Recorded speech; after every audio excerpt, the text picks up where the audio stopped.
আমাদের মা বোনদের মান সম্মান কতটুকু, আরে একটা উদাহরণ দিলে বুঝতে পারবেন।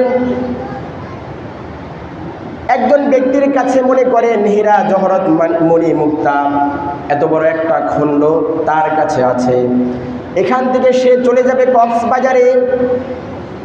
আমাদের বাংলাদেশের যে অবস্থা, নামে নামে যদি নির্ধারণ করা হয় অমুক ব্যক্তি এত টাকা পাবে, অমুক ব্যক্তি একটা কম্বল পাবে, তারপরেও রাস্তায় যাওয়ার মাঝখানে তার কাছ থেকে ছিনতাই হয়ে যায়, চুরি ডাকাতি হয়ে যায়। কিন্তু যদি তারা বুঝতে পারে আমি আপনার কাছে এক টুকরা স্বর্ণ কিংবা মুক্তা আছে, আমি আপনাকে এই জিনিসটা খোলা অবস্থায় কি চট্টগ্রাম কক্সবাজারে নিয়ে যাব কিনা? কক্সবাজারে নিয়ে যাব খোলা অবস্থায়? বলেন, সকলে কথা বলেন।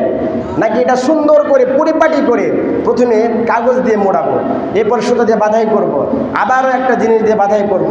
কোনো ব্যক্তি যদি চালাক চতুর যদি থাকে তাহলে সে কী করবে, একটা বাজারের পলিথিন বা ব্যাগে করে এই স্বর্ণ বা মুক্তা বা এই জিনিসগুলো নিয়ে যাবে, ঠিক কিনা? আমাদের মা বোন হীরা মণি মুক্তার চাইতেও অনেক বেশি দামি। আমরা আমাদের মা বোনদেরকে যখন বাহিরে বের করব, কোনো প্রয়োজনে বের করব, তখন ওই স্বর্ণ হীরা মণি মুক্তার চাইতেও আমাদের মা বোনরা যেহেতু বেশি দামি, তাহলে আমাদেরকে কি করতে হবে? পরনের পোশাক ছাড়াও এক্সট্রা একটা কাপড় কিনে দিতে হবে, যেই কাপড় দ্বারা নিজেদের মাথার চুল থেকে নিয়ে পায়ের পাতা পর্যন্ত ঢেকে রাখবে, ঠিক কিনা? ওই স্বর্ণ হীরা মণিমুক্তার এরকম খণ্ড খনি থেকেও আমাদের মা বোন আল্লাহ পাক রব্বুল আলামিন বলেছেন এর চাইতেও হাজার হাজার কোটি কোটি গুণ দামি। এখন আমি মুসলমান, এখন আমি যুব সমাজ, নতুন নতুন বিয়ে করেছি, হানিমুনি যাবে, নতুন বিয়ে করেছে তো শুধু একটা পরনের পোশাক পরিধান করায় চললো সে হানিমুনি।